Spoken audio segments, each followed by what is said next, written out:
So hello friends, welcome back to my channel जहां हम सीखेंगे कॉमर्स एक बहुत ही मजेदार और आसान तरीके से।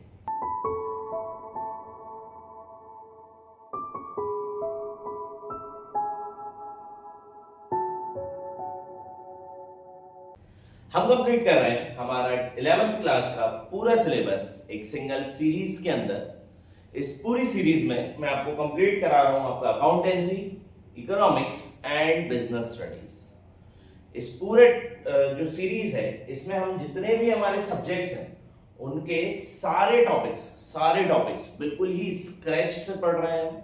हमने कई सारी वीडियोस इसके पहले बना चुके हैं तीनों ही सब्जेक्ट्स की, अकाउंट्स की भी, इकोनॉमिक्स की भी और बिजनेस स्टडीज की भी।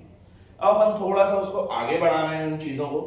अभी मैं आपको बता रहा हूं हमारा सेकेंड वाला चैप्टर आपकी बुक्स के हिसाब से हो सकता है ये थर्ड चैप्टर हो। मैंने पहले वाले चैप्टर में आपको ऑलरेडी कंप्लीट करा दिए हैं बेसिक फंडामेंटल्स ऑफ अकाउंटिंग, है ना। उसमें अपन ने देखा था अकाउंटिंग, अकाउंटेंसी, अकाउंट क्या फर्क है, इंपॉर्टेंस क्या है, लिमिटेशंस क्या है, और भी कई सारी चीजें देखी थी अपन ने। डुअल कॉन्सेप्ट देखा था, है ना, single sided concept, double sided concept, two fold effect होते हैं उसके, डेबिट और क्रेडिट वगैरह वगैरह देखे थे अपन ने। अकाउंटिंग इन्फॉर्मेशन देखी थी अपन ने, ये पहला चैप्टर था। मतलब आपके लिए पहला चैप्टर था, मैंने तो उसी चैप्टर में कंप्लीट करा दिया था। और सेकंड था टर्म्स ऑफ अकाउंटेंसी। तो वो टर्म्स ऑफ अकाउंटेंसी आपकी बुक्स में हो सकता है शायद सेकंड चैप्टर हो या अलग से एक चैप्टर हो, मैंने उसमें ही कंप्लीट करा दिया था। तो ऑलरेडी आपके 2 चैप्टर्स कंप्लीट हो चुके हैं, बट उसको मैंने एक सिंगल हेडिंग के अंदर कंप्लीट कराया है। तो उसकी पूरी वीडियोस आपके पास रखी हुई है प्लेलिस्ट में, आप देख सकते हो और बहुत अच्छे से उस वाले कॉन्सेप्ट्स को आप खत्म कर सकते हो। अब थोड़ा सा आगे बढ़ते, हमारा सेकंड वाला चैप्टर है basic theories of accountancy, principles of accountancy and जो भी उसके बेसिक रूल्स एंड रेगुलेशंस होते हैं अकाउंटेंसी के, वो सब। ठीक है, तो रूल्स एंड रेगुलेशंस अगेन एक अलग चैप्टर है, बट अभी अपन फिलहाल में पढ़ रहे हैं principles of accountancy and accounting standard. Accounting standard इसके बाद वाला टॉपिक है, अभी फिलहाल में अकाउंटिंग प्रिंसिपल्स। बात करें इस चैप्टर की, तो अकाउंटिंग प्रिंसिपल्स होते क्या है सर, यहां से स्टार्ट करना है। What do you mean by accounting principle? Accounting principle होते क्या हैं, किस तरीके से काम करते हैं? तो ध्यान रखना हमेशा ये चीजें आपको 12th में भी काम आएगी। उसमें एक चैप्टर आएगा आपको बिजनेस स्टडीज में, प्रिंसिपल्स ऑफ मैनेजमेंट करके। तो वो डेफिनेशन वहां भी सेम रहेगी, वो डेफिनेशन यहाँ भी सेम है, क्योंकि प्रिंसिपल्स की डेफिनेशन सेम होती है हमेशा। What are the principles? Principles are some of the general rules and guidelines। ये कुछ प्रकार के जनरल रूल्स और गाइडलाइंस होती है ना। जनरल रूल्स मतलब which is to be followed by each and every person in the company, और which is to be followed by each and every accountant। जो भी अकाउंट्स लिख रहा है वो सबके द्वारा इसको एक्सेप्ट करना जरूरी है, सबके द्वारा एक्सेप्ट करी जा सकती है। तो ये कुछ ऐसी जनरल रूल्स और गाइडलाइंस होती हैं जो कि हेल्प करती हैं अपने को गाइड करने में, या फिर हेल्प करती है हमें अकाउंटिंग को रियल लाइफ में बनाने में। अभी हम जो अकाउंटिंग पढ़ रहे हैं ये सारी हमको किस लैंग्वेज में पढ़ेंगे, लेकिन जब आप 12th क्लास पास हो गए, आपके जो ग्रेजुएशन पोस्ट ग्रेजुएशन पास हो गए, जब आप मैनेजर बनोगे, अकाउंटेंट बनोगे, सीएसीएस बनोगे, उस समय पर आपको रियल में अकाउंट मेंटेन करने पड़ेंगे। तो उस समय जब आप रियल में अकाउंटिंग मेंटेन करोगे तो ये जो प्रिंसिपल्स अभी आप पढ़ने वाले ये आपको बहुत ज्यादा हेल्प करेंगे कि किस तरीके से आप उन चीजों को रियल लाइफ में यूज कर सकते हो। तो इन्हीं को हमने आगे चल के बोला अकाउंटिंग प्रिंसिपल्स। तो समझ आया अकाउंटिंग प्रिंसिपल्स होते क्या हैं? Accounting principles are some of the general guidelines, some of general rules which help us to do accountancy in real life। Real life में अकाउंटिंग करने के लिए जो भी चीजें या जो भी रूल्स रेगुलेशंस गाइडलाइंस हमें लगती हैं, जनरल रूल्स एंड रेगुलेशंस हमें लगते हैं, उनको हम क्या बोलते हैं? अकाउंटिंग प्रिंसिपल बोलते हैं। ये समझ आया?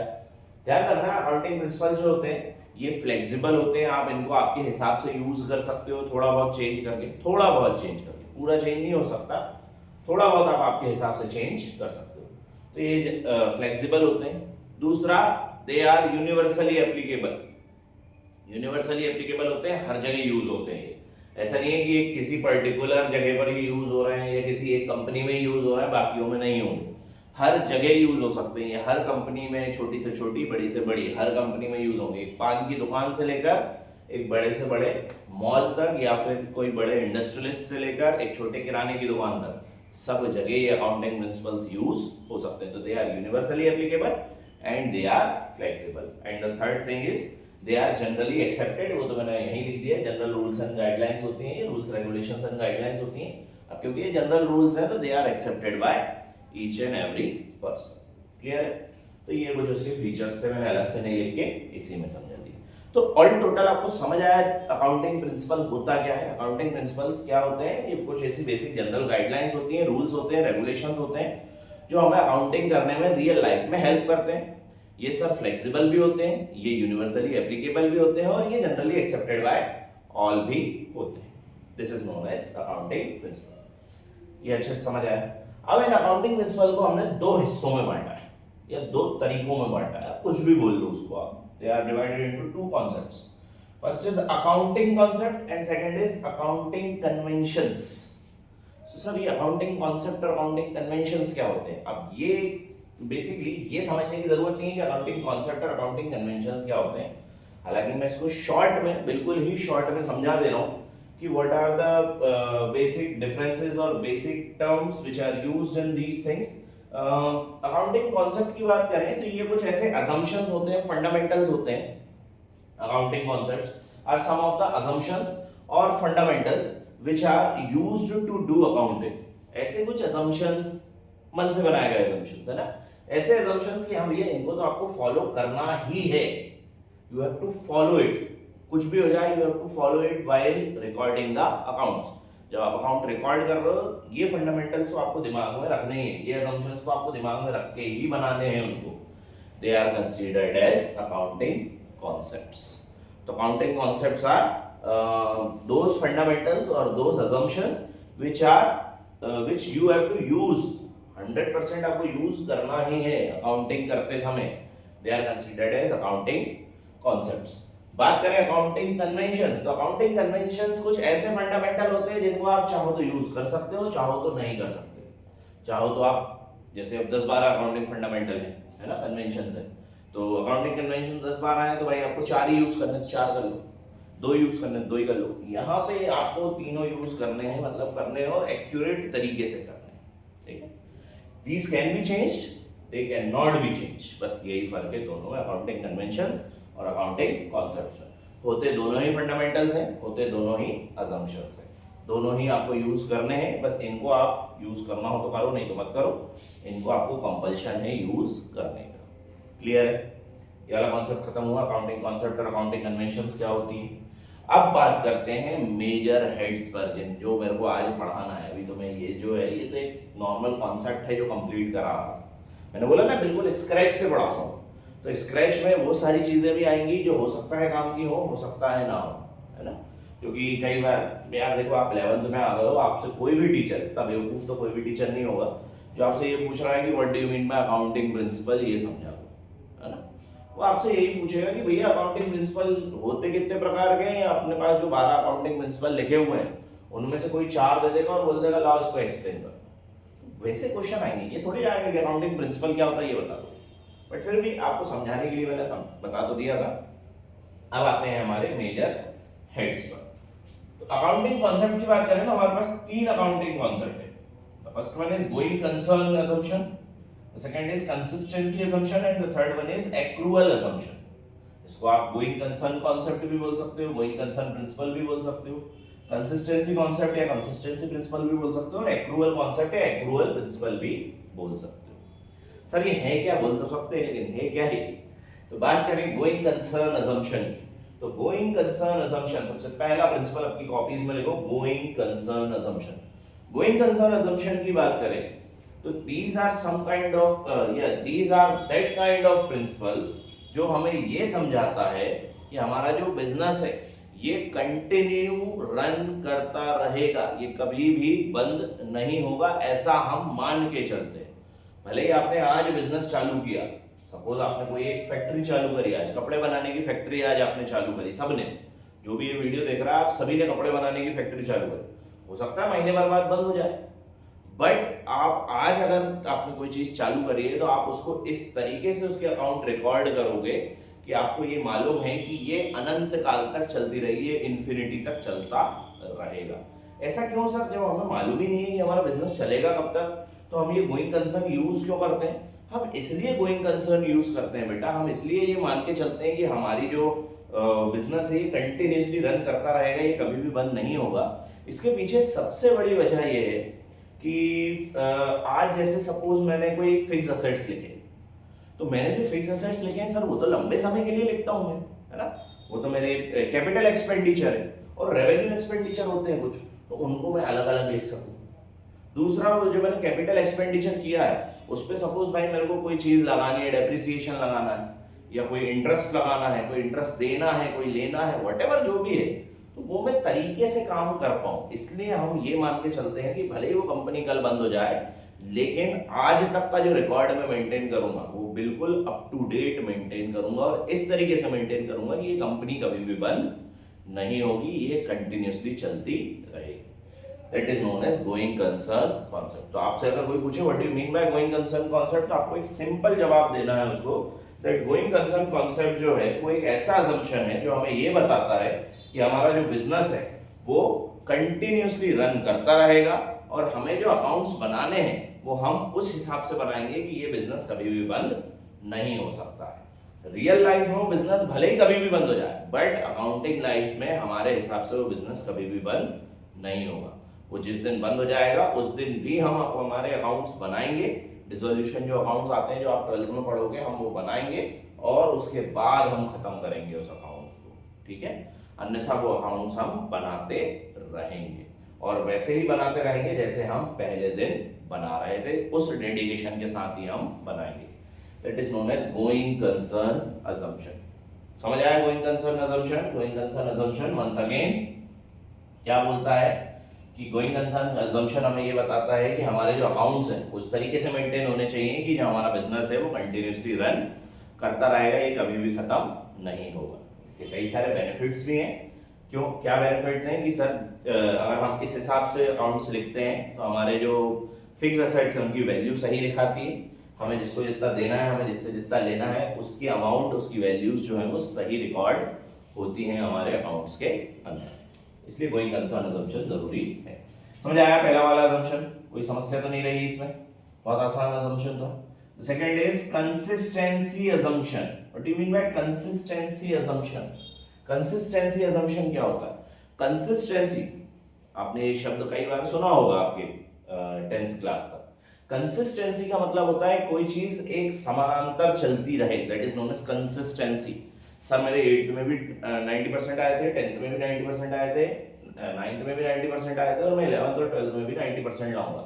That is known as consistency, है ना, कि आप कंसिस्टेंट हो, आप एक से हो, आप समान अंतर चल रहे हो। तो कंसिस्टेंसी असम्पशन का मतलब है, या ये प्रिंसिपल हमें ये बोलता है कि हमारा जो बिजनेस है या हमारा जो चीजें हैं वो एक कंसिस्टेंट वे में चलती रहेंगी, हमें कभी भी उसको चेंज नहीं करना है। जो भी रूल्स रेगुलेशंस हम कंपनी के अंदर लगाए हुए हैं, हमारे अकाउंट्स में लगाया हुआ है हमने जो भी रूल, वो वैसा ही चलता रहेगा, वो कभी भी चेंज नहीं होगा। सपोज गुडविल अगर हमें वैल्यू करनी है तो गुडविल की वैल्यूएशन के लिए अलग अलग कई सारी मेथड्स हैं। आप अभी ये भी एक 12th में एक पूरा चैप्टर है गुडविल करके।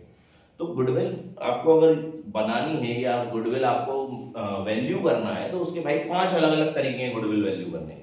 तो सपोज अपन मान के चलते हैं कि आपने एवरेज प्रॉफिट मेथड यूज करी पहले साल, तो आप सेकेंड ईयर भी एवरेज प्रॉफिट मेथड यूज करोगे। ऐसा नहीं हो सकता है कि आपने पहले साल एवरेज प्रॉफिट यूज कर ली, अगले साल वेटेड एवरेज प्रॉफिट यूज कर रहे हो, तीसरे साल सुपर प्रॉफिट यूज कर रहे हो, उसके बाद कैपिटलाइजेशन मेथड यूज कर रहे हो। ऐसा कभी नहीं होगा।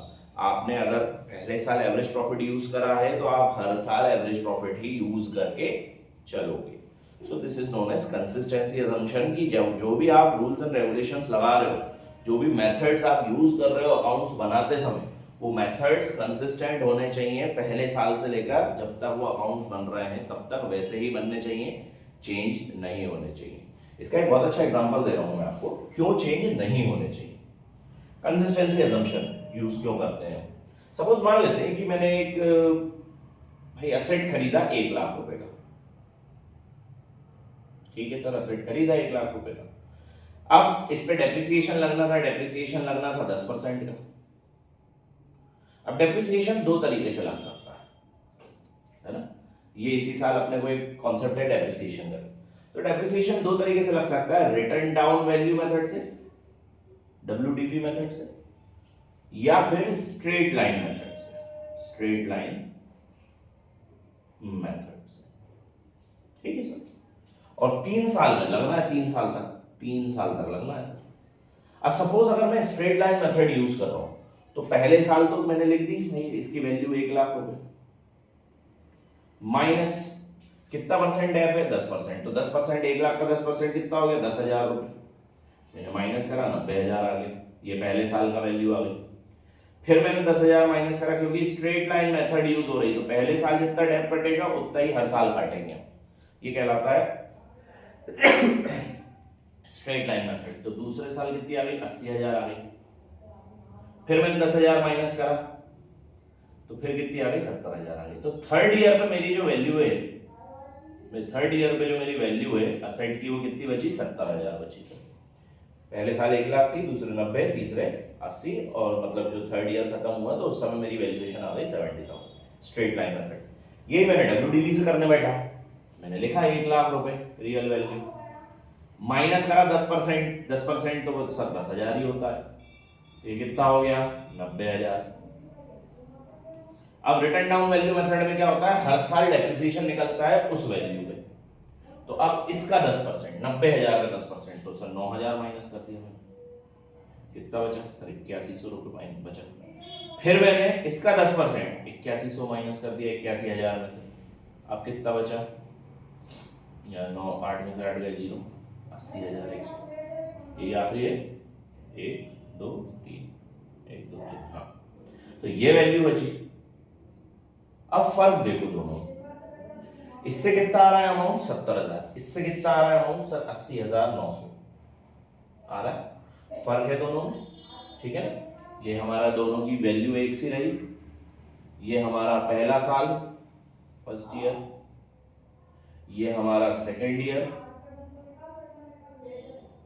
और ये हमारा थर्ड ईयर।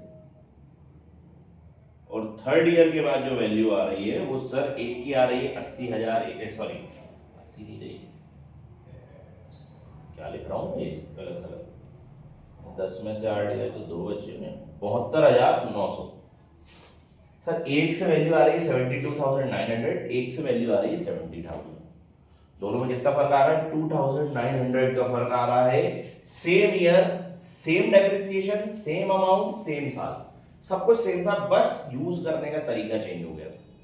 एक जगह हम स्ट्रेट लाइन मेथड यूज कर रहे थे, एक जगह हम WDV यूज कर रहे थे, ठीक है। अभी ये समझने की जरूरत नहीं है कि WDV और स्ट्रेट लाइन होता क्या है, क्योंकि इसके लिए एक अलग पूरा चैप्टर है। अभी आप सिर्फ ये समझो कि दो अलग अलग मेथड यूज करने से मेरे पास दो अलग अलग अमाउंट आ रहे हैं, तो इसलिए ये assumption लाया गया, कंसिस्टेंसी assumption, कि if you are using a single rule, if you are using a single concept, अगर आप WDV यूज कर रहे हो पहले साल तो आप हर साल WDV यूज करोगे, अगर आप स्ट्रेट लाइन यूज कर रहे हो पहले साल तो आप हर साल स्ट्रेट लाइन ही यूज करोगे, आप चेंज नहीं कर सकते। क्यों नहीं कर सकते, अगर आप चेंज करोगे तो कहीं ना कहीं वो जो वैल्यूज आ रही हैं आखिरी में, जो आप प्रॉफिट, एसेट्स, लायबिलिटीज, लॉसेस निकालोगे वो सब गलत निकल के आएंगे, ठीक है। तो इसलिए कंसिस्टेंसी assumption लाया गया कि you have to be consistent, that whatever rules and regulations or whatever tools or whatever methods you are using to find out something in accountancy, you have to keep on continuing it up to जब तक accounts चल रहे हैं तब तक। Clear है? This is known as consistency assumption। समझ आया दोनों assumption? गोइंग कंसर्न assumption क्या बोलता है, फिर से बताओ। गोइंग कंसर्न assumption हमें ये बोलता है सर कि हम अकाउंट्स इस हिसाब से बनाएंगे कि ये जो फर्म है ये कंटिन्यूअसली साल दर साल चलती रहेगी, ये कभी भी बंद नहीं होगी, इस बेसिस पर हम अकाउंट्स बनाएंगे। दूसरा कंसिस्टेंसी assumption क्या बोलता है, कंसिस्टेंसी assumption ये बोलता है कि जब आप अकाउंट्स बना रहे हो तो आप जो भी मेथड यूज कर रहे हो वो मेथड्स कैसी यूज होंगी, हमेशा कंसिस्टेंट वे में यूज होंगी। अगर आप एक मेथड यूज कर रहे हो तो आप हमेशा यही मेथड यूज करोगे, दूसरी मेथड यूज नहीं करोगे, क्योंकि अगर आप दूसरी मेथड यूज कर रहे हो तो या तो आपको नए सिरे से पूरे अकाउंट बनाने पड़ेंगे और नहीं तो फिर आपका जो अकाउंट है वो गलत हो जाएगा। क्लियर है? The third is accrual assumption। ये दोनों assumption समझ आया अच्छे से, कोई दिक्कत तो नहीं गई? The third is accrual assumption, सबसे आसान assumption यही। एक्रूअल अजम्पशन बोलता क्या है? एक्रूअल अजम्पशन का कहना है दैट कि अगर कोई बिजनेस में ट्रांजैक्शन हुआ है, कोई भी, ठीक है, ध्यान रखना, एक बिजनेस में कितने ट्रांजैक्शन होते हैं? दो प्रकार के, कैश और क्रेडिट। या तो आपने कैश में कोई चीज लेन देन करी होगी, कोई भी चीज कैश में लेन देन करी होगी, आपने सैलरी दी तो कैश में दी, आपने इंटरेस्ट लिया तो कैश में लिया, आपने कोई चीज बेची तो कैश में बेची, आपने कोई चीज खरीदी तो कैश में खरीदी, या यही सारी चीजें क्रेडिट में हो सकती हैं। आपने सैलरी क्रेडिट में दे दी, आपने कोई चीज खरीदी तो क्रेडिट में खरीद ली, कोई चीज बेची तो क्रेडिट में बेच दी, है ना। तो दो ही चीजें हो सकती हैं, या तो कैश या तो क्रेडिट। तो ये एक्रूअल कॉन्सेप्ट का मतलब है कि भाई अगर आप कैश में खरीद रहे हो तब तो आपने कैश लिया और सामान दिया, डुअल एस्पेक्ट हो। क्रेडिट में अगर आप खरीद रहे हो तो आपके पास तो कैश आया ही नहीं, आपने सिर्फ सामान दिया, या सामान लिया, आपने कैश लिया या दिया नहीं। तो यहां पर भी भले ही आपने कैश में काम किया हो या क्रेडिट में काम किया हो, आप क्योंकि एक्रूअल अजम्पशन यूज कर रहे हो, then you have to record that transaction in your books of accounts when it is happened। जब भी वो चीज हुई है आप उसी समय आपके बुक्स ऑफ अकाउंट्स में उन चीजों को लिख लोगे। आप ये समय नहीं बिताओगे कि जब उसका पेमेंट आएगा उस दिन हम लिखेंगे, ये नहीं कर सकते आप। अगर आपने आज ये पेन बेचा है तो ये आज ही बुक्स ऑफ अकाउंट्स में लिखा जाना चाहिए। ये उस समय नहीं लिखाएगा बुक्स ऑफ अकाउंट्स में जिस समय इसकी पेमेंट रिसीव होगी। क्लियर है? That is known as accrual assumption। Accrual assumption says that all the transactions which are happened in any business should be recorded immediately in the books of accounts। ठीक है, whether the monies are exchanged or not। Money exchange हुआ हो या नहीं हुआ हो, transaction जिस दिन हुआ है कंपनी में उसी दिन रिकॉर्ड कर लिया जाना चाहिए। That is the meaning of accrual assumption। समझ आया? एक्रूअल assumption क्या बोलता है? एक्रूअल assumption ये बोलता है कि ट्रांजैक्शन कभी भी हुए हो, सॉरी, ट्रांजैक्शन में मनी का इन्वॉल्व हुआ हो या नहीं हुआ, अगर ट्रांजैक्शन हुआ है कंपनी के अंदर, you will record it immediately in your books of accounts। आप books of accounts में immediately उसको रिकॉर्ड कर लोगे। That is known as accrual assumption। तीनों assumption समझ आया बहुत अच्छे से? अब आप देखोगे नेक्स्ट वाली स्लाइड में और भी कई सारे प्रिंसिपल्स। ठीक है, ये वाला कॉन्सेप्ट रखते हैं यहीं तक। होपफुली आपको तीनों समझ आए होंगे। पढ़ लो एक बार तीनों कॉन्सेप्ट्स को, अपने हिसाब से लिख लो कॉपीज के अंदर। जैसा मैं हर बार बोलता हूं, you have to write your notes by your own. आपको नोट्स नहीं मिलेंगे, मैं बाकी टीचर्स के जैसा नहीं हूं बेटा। आपको मैं बहुत अच्छे से चीजें समझाऊंगा, उसके बाद आप स्वयं लिखोगे नोट्स को। उससे फायदा ये होगा कि आपको बने बनाए नोट्स नहीं देने से फायदा ये है कि आप चीजें लिखना सीखोगे, और अगर आप चीजें लिखना सीख गए तो आपको बोर्ड्स में या आपको आपके 11th क्लास के जो पेपर्स होंगे उसमें कभी भी कोई भी समस्या नहीं जाएगी। क्लियर है? तो ये वाले कॉन्सेप्ट को रखते हैं यहीं तक। नेक्स्ट वाली स्लाइड ये रही आपके सामने। चलिए, तो कुछ अदर प्रिंसिपल्स और कुछ अदर कॉन्सेप्ट्स और हैं हमारे पास, है ना। 11 और बचे, अभी यहाँ पे शायद 6-7 लिखे हैं अपने पास, 6 लिखे हुए हैं, 5 और हैं। हालांकि एक ही वीडियो में तो कंप्लीट होने से रहे, क्योंकि मेरे पास समय भी नहीं बचा है। जैसे मेरा एडिटर बता रहे हैं कि मुश्किल से 4-5 मिनट और हैं इस वीडियो में। सो जितने कॉन्सेप्ट कंप्लीट हो पा रहे हैं इस वाली वीडियो में और कर लेते हैं, बाकी अपन नेक्स्ट वाली वीडियो में पूरे प्रिंसिपल्स खत्म कर देंगे। मतलब 2 वीडियोस में हमने सारे प्रिंसिपल्स खत्म कर दिए। फिर अपन करेंगे अकाउंटिंग स्टैंडर्ड्स, और अकाउंटिंग स्टैंडर्ड ज्यादा बड़ा नहीं है, छोटा सा ही हो तो। और उसके बाद फिर अपन आएंगे rules of debit and credit पर। वो थोड़ा सा बड़ा कॉन्सेप्ट है, मतलब 4-5 वीडियो में दोनों चैप्टर्स खत्म हो जाएंगे आपके। मैं एक ही हेड के अंदर दोनों चैप्टर्स रखूंगा। ठीक है, तो बात करें नेक्स्ट वाले प्रिंसिपल्स की, अदर कॉन्सेप्ट्स की। तो अदर कॉन्सेप्ट्स कौन कौन से हैं? The first one is accounting entity concept. Accounting entity concept आपने ये चीज पढ़ी होगी या अभी आप आगे पढ़ोगे बिजनेस स्टडीज में, दैट अ पर्सन एंड, मतलब जो ओनर होता है, person means the owner and the business are having 2 separate legal entity. दोनों सेपरेट लीगल एंटिटी है, दोनों अलग अलग पर्सन है। Even that company is also a artificial person। Suppose मैं और ये समाधान academy, we both are separate legal entity। हम दोनों separate legal entity हैं। क्यों? Because of this concept, that accounting entity concept। Accounting entity concept बोलता है that a person and the business, मतलब the owner and the business are 2 different concept। ये दोनों 2 अलग अलग concepts हैं, ये दोनों 2 अलग अलग लोग हैं, ये दोनों 2 अलग अलग, एक artificial person है, एक रियल पर्सन है, दोनों अलग अलग पर्सन्स हैं, नॉट पर्सन्स दोनों अलग अलग पर्सन हैं। दूसरी चीज, आप जब भी कोई भी चीज रिकॉर्ड कर रहे हो, हालांकि एक आगे एक कॉन्सेप्ट में फिर आएगा, आप जो भी चीज रिकॉर्ड कर रहे हो वो आप कंपनी के पॉइंट ऑफ व्यू से रिकॉर्ड करोगे, ना कि ओनर के पॉइंट ऑफ व्यू से। क्लियर है? कोई भी चीज अगर रिकॉर्ड हो रही है तो वो कंपनी के पॉइंट ऑफ व्यू से रिकॉर्ड होगी, ओनर के पॉइंट ऑफ व्यू से कभी भी रिकॉर्ड नहीं होगी। ये चीज हमेशा ध्यान रखना।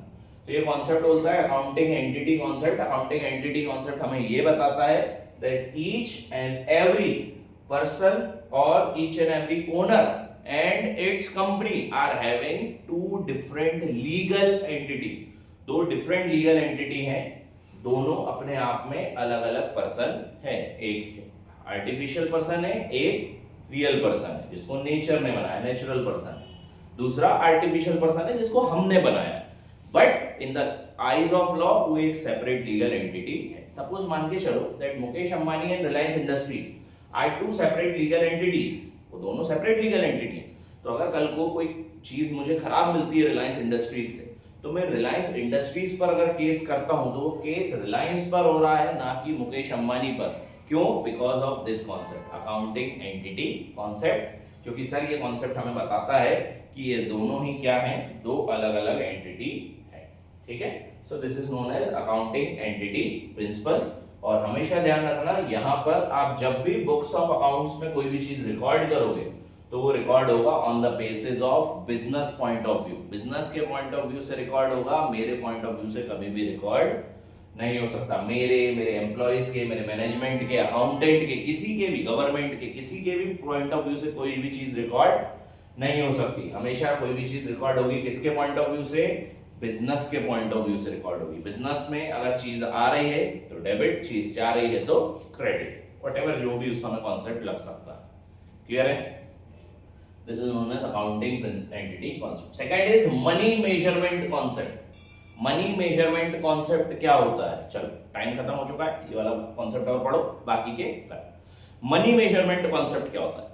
Money measurement concept is basically that kind of concept जो हमें ये बताता है, या ये प्रिंसिपल हमें ये बोलता है कि हर वो ट्रांजैक्शन जो जिसमें मनी इन्वॉल्व है, ठीक है, हर वो ट्रांजैक्शन जिसमें मनी इन्वॉल्व है, सिर्फ वो रिकॉर्ड होंगे कंपनी में और दूसरी चीज रिकॉर्ड नहीं हो सकती बुक्स ऑफ अकाउंट में। That is known as money measurement concept. Money measurement concept क्या बोलता है? फिर से बताओ। मनी मेजरमेंट कॉन्सेप्ट बोलता है कि सिर्फ वो चीजें रिकॉर्ड होंगी बुक्स ऑफ अकाउंट्स में जो मनी में मेजर करी जा सकती हैं, या जिसमें मनी का इन्वॉल्वमेंट हो रहा है। कोई भी चीज में अगर मनी का इन्वॉल्वमेंट हो रहा है तो वो बुक्स ऑफ अकाउंट्स में रिकॉर्ड करी जाएंगी।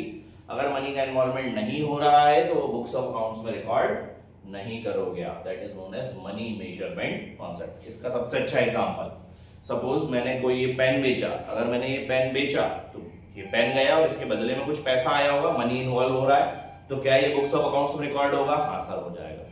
मेरा एक फ्रेंड था, उसने मुझे कोई एक सलाह दी कि भाई ये आइडिया मैं तुझे दे रहा हूँ, ये रख ले तेरी कंपनी में, इसको डाल, इस आइडिया को अप्लाई कर, और उसको अप्लाई करने की वजह से मेरी जो सेल्स है वो 10 गुना से बढ़ गई, मेरी प्रॉफिट हो गया मुझे बहुत ज्यादा।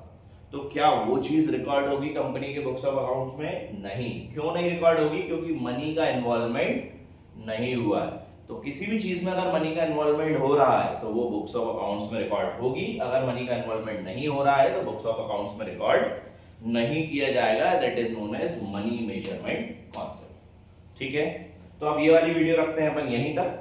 आगे आने वाले 4 तो ये प्रिंसिपल है और 5 और बचे, मतलब 9 प्रिंसिपल्स और बचे। ये 9 प्रिंसिपल्स अपन खत्म करेंगे कल वाली वीडियो में। साथ ही में मैं आपको अकाउंटिंग स्टैंडर्ड भी बताऊंगा कल वाली वीडियो में, और उसके बाद फिर अपन आगे वाले कॉन्सेप्ट्स समझेंगे हमारे। क्लियर है? इस वीडियो को रखते हैं यहीं तक। Please like, share, subscribe my channel, share this videos to all your friends ताकि आपके साथ साथ उनको भी बेनिफिट हो सके। Till then, thank you so much guys and all the best for your future.